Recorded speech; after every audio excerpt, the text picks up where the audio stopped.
Olá, irmãos. Hoje nós vamos dar início ao segundo livro de Crônicas. Nós vamos ler do capítulo 1 ao capítulo 5. Amém? Segunda de Crônicas, capítulo 1. Salomão pede sabedoria. Salomão, filho de Davi, estabeleceu firme controle sobre o seu reino, pois o Senhor, seu Deus, estava com ele e o tornou muito poderoso.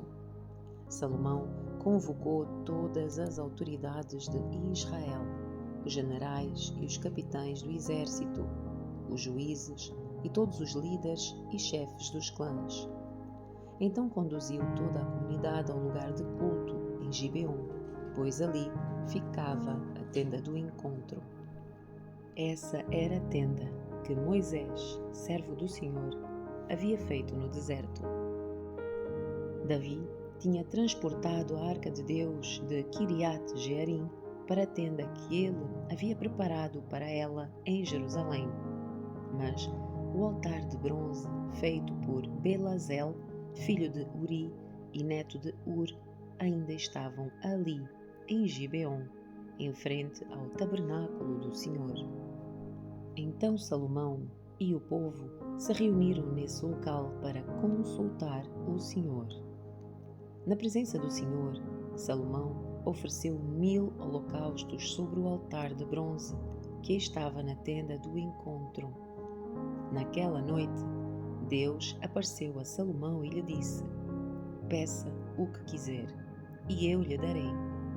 Salomão respondeu a Deus: "Tu mostraste grande amor leal ao meu pai Davi, e agora me fizeste rei em seu lugar. Ó Senhor Deus, cumpre a promessa que fizeste ao meu pai Davi, pois me fizeste rei sobre um povo tão numeroso como o pó da terra. Dá-me sabedoria e conhecimento para que eu os lidere bem, pois quem é capaz de governar este teu grande povo?" Deus disse a Salomão: "Uma vez que esse é o seu desejo, e não pediu riqueza, nem bens, nem fama, nem a morte dos seus inimigos, nem vida longa, mas sabedoria e conhecimento para governar bem o meu povo, sobre o qual o fiz rei, certamente lhe darei sabedoria e o conhecimento que pediu. Também lhe darei riqueza, bens e fama, como nenhum rei teve, nem jamais terá." Então Salomão voltou da tenda do encontro no lugar de culto em Gibeon para Jerusalém e reinou sobre todo Israel. Salomão ajuntou muitos carros de guerra e cavalos, possuía 1400 carros de guerra e 12.000 cavalos. Mantinha alguns deles nas cidades designadas para guardar esses carros de guerra e outros perto dele, em Jerusalém. O rei tornou a prata e o ouro tão comuns em Jerusalém como as pedras, e havia tanta madeira valiosa de cedro como as figueiras bravas que crescem nas colinas de Judá. Os cavalos de Salomão eram importados do Egito e da Cilícia. Os comerciantes do rei os adquiriram na Cilícia pelo preço do mercado. Naquela época, um carro de guerra do Egito custava 600 peças de prata e um cavalo 150 peças de prata. Depois eram exportados aos reis dos Hititas e aos reis da Síria. Capítulo 2. Preparativos para a construção do templo. Salomão resolveu construir um templo em honra ao nome do Senhor e um palácio para si próprio. Convocou 70.000 carregadores, 80.000 homens para cortarem pedras na região montanhosa e 3.600 chefes para supervisionarem as obras. Salomão enviou a seguinte mensagem a Hirão, rei de Tiro: "Peço que me forneça madeira de cedro, como fez com o meu pai, Davi, quando ele construiu o seu palácio. Estou para construir um templo em honra ao nome do Senhor, meu Deus. Será um lugar consagrado para queimar incenso aromático diante dele, para apresentar os pães da presença e para oferecer holocaustos todas as manhãs e todas as tardes, nos sábados, nas luas novas e nas festas fixas estabelecidas pelo Senhor nosso Deus. Ele ordenou que Israel fizesse isso para sempre. O templo que vou construir será imponente, pois o nosso Deus é maior que todos os outros deuses. Contudo, quem poderia construir uma casa digna dele? Nem mesmo os mais altos céus seriam capazes de contê-lo. E quem sou eu para pensar em construir um templo para ele, a não ser como um lugar para queimar sacrifícios diante dele? Portanto, envie-me um mestre artífice competente que saiba trabalhar com ouro, prata, bronze, ferro, com tecido púrpura, vermelho e azul, que seja habilidoso para fazer entalhes e que trabalhe com os artífices de Judá e Jerusalém que o meu pai Davi escolheu. Mande-me também madeira de cedro, cipreste e sândalo do Líbano, pois sei que ninguém no Líbano corta madeira como os seus servos. Enviarei os meus servos para ajudá-los. Será necessário muita madeira, pois o templo que vou construir será grande e imponente. Como pagamento aos seus cortadores de madeira, enviarei 20.000 cestos grandes de trigo batido, 20.000 cestos grandes de cevada, 20.000 tonéis de vinho e 20.000 tonéis de azeite. Hirão, rei de Tiro, enviou esta resposta a Salomão: O Senhor ama o seu povo, por isso o fez rei sobre ele. Louvado seja o Senhor, o Deus de Israel, que criou os céus e a terra. Ele deu ao rei Davi um filho sábio, que tem inteligência e entendimento, e que construirá um templo para o Senhor e um palácio para si próprio. Envio-lhe Hurão-Abi, mestre artífice muito talentoso. A sua mãe é da tribo de Dan, em Israel, e o seu pai é de Tiro. Ele tem habilidade para trabalhar com ouro, prata, bronze e ferro, e também com pedra, madeira, tecido púrpura, vermelho e azul e linho fino. É habilidoso para fazer entalhes e capaz de executar qualquer projeto que você lhe der. Ele trabalhará com os seus artífices e com os homens indicados por meu senhor Davi, seu pai. Agora envie o trigo, a cevada, o azeite e o vinho, conforme o meu senhor mencionou. Cortaremos toda a madeira necessária das montanhas do Líbano, colocaremos as toras em balsas e as faremos flutuar ao longo da costa do mar Mediterrâneo até Jope. Dali você as transportará até Jerusalém. Salomão fez um censo de todos os estrangeiros na terra de Israel, como o censo que o seu pai Davi havia feito, e descobriu que eram 153.600. Designou 70.000 deles como carregadores, 80.000 como cortadores de pedra na região montanhosa e 3.600 como chefes para supervisionar a obra. Capítulo 3. Salomão constrói o templo. Então Salomão começou a construir o templo do Senhor em Jerusalém, no monte Moriá, onde o Senhor havia aparecido ao seu pai Davi. O templo foi construído na eira de Araúna, o Jebuseu, o local escolhido por Davi. A construção começou no segundo dia do segundo mês do quarto ano do reinado de Salomão. O alicerce do templo de Deus, construído por Salomão, tinha 27 metros de comprimento e 9 metros de largura, conforme a medida antiga. A sala de entrada na frente do templo media 9 metros de largura, a mesma largura do templo, e 9 metros de altura. Salomão revestiu o seu interior com ouro puro.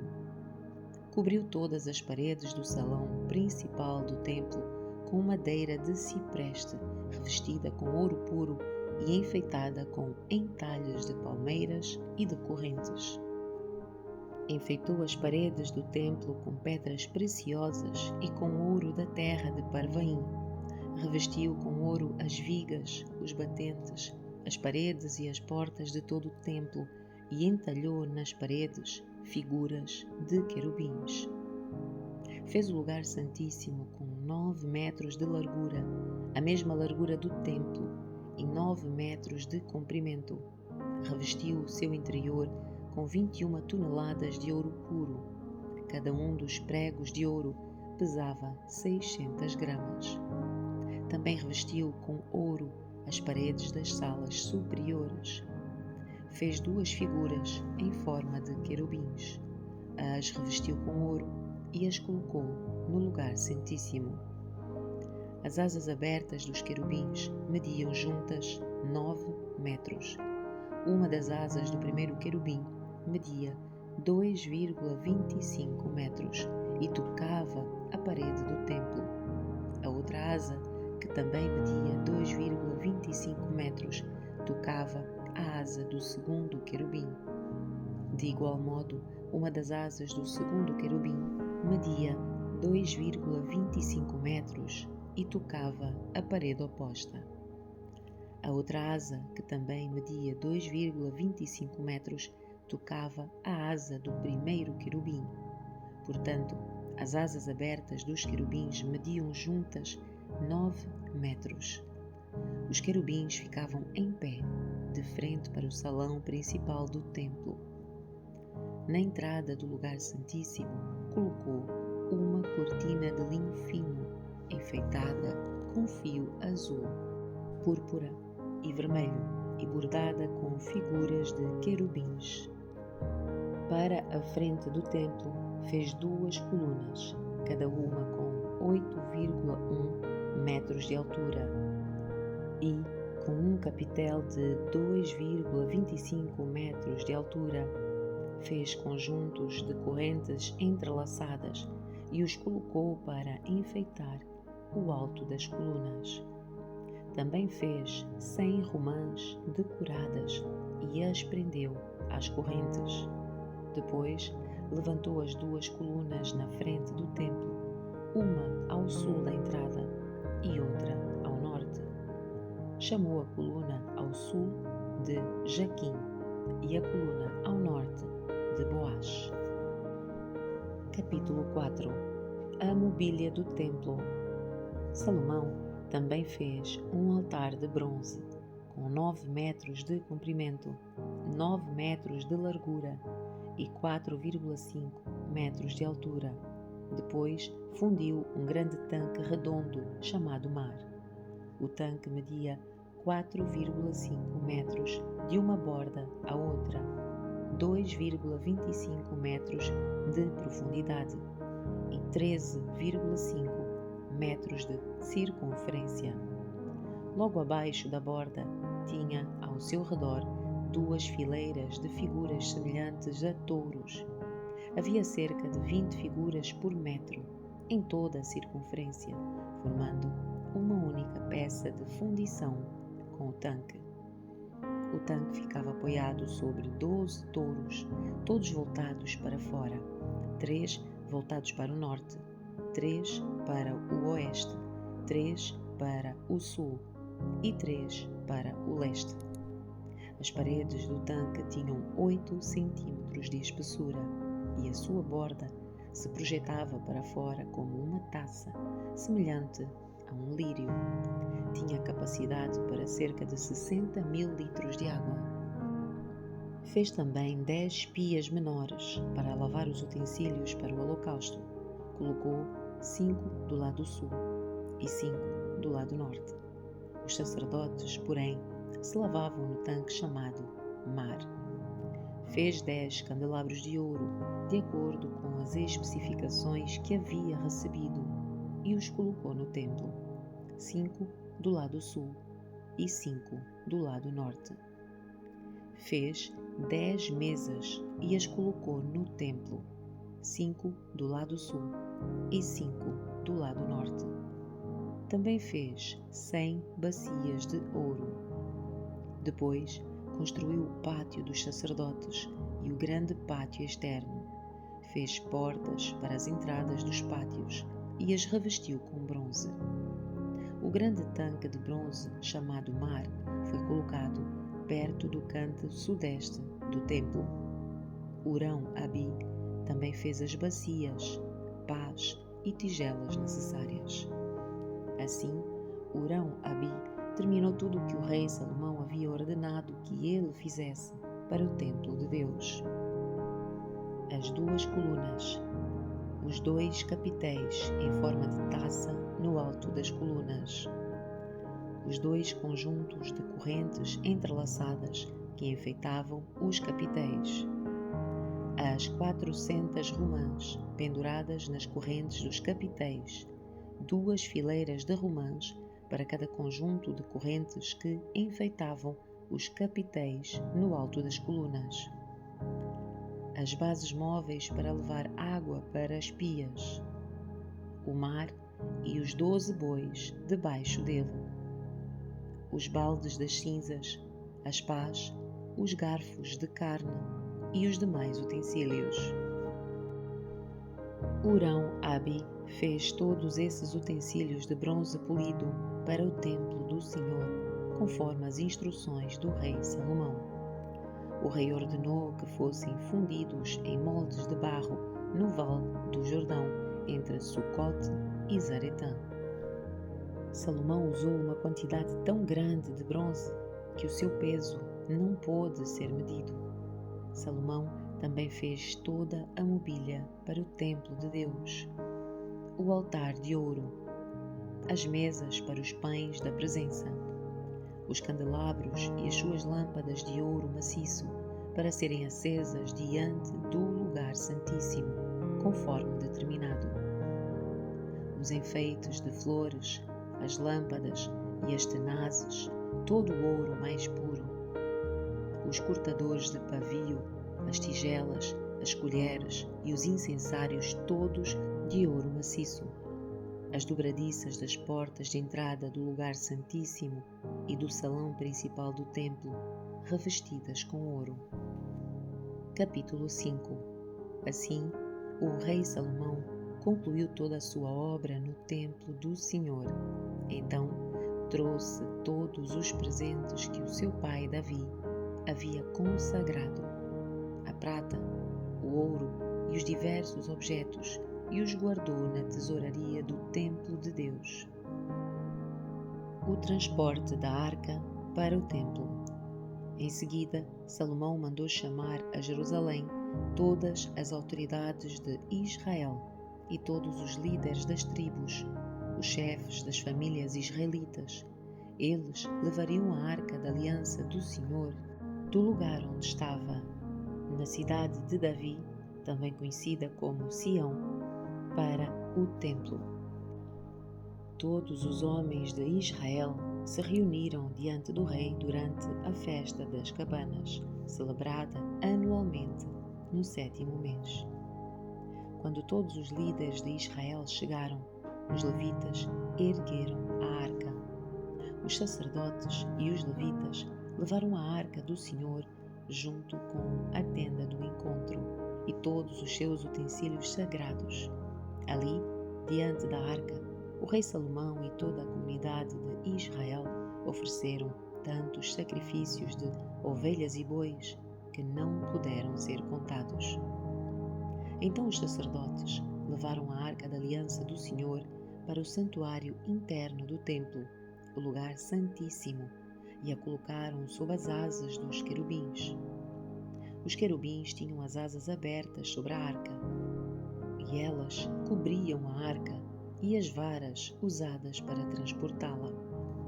Essas varas eram tão compridas que as suas pontas podiam ser vistas do lugar santo, diante do lugar santíssimo, mas não de fora, e estão ali até hoje.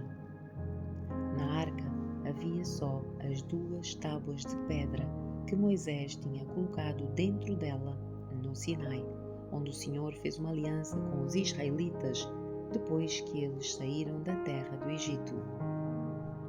Então os sacerdotes saíram do lugar santo. Todos eles haviam se purificado estivessem ou não de serviço naquele dia. E os levitas, que eram músicos, Asaf, Emã, Jedutum e todos os seus filhos e parentes, vestiam roupas de linho fino e estavam em pé do lado leste do altar, tocando símbolos, liras e harpas. 120 sacerdotes, tocando trombetas, os acompanhavam. Os que tocavam trombetas e os cantores, em uníssono, louvavam e agradeceram ao Senhor. Acompanhados de trombetas, símbolos e outros instrumentos, levantaram as vozes e louvaram o Senhor com estas palavras: Ele é bom e o seu amor dura para sempre. Nesse momento, uma densa nuvem encheu o templo do Senhor. Com isso, os sacerdotes não puderam dar continuidade aos seus serviços, pois a presença gloriosa do Senhor encheu o templo de Deus.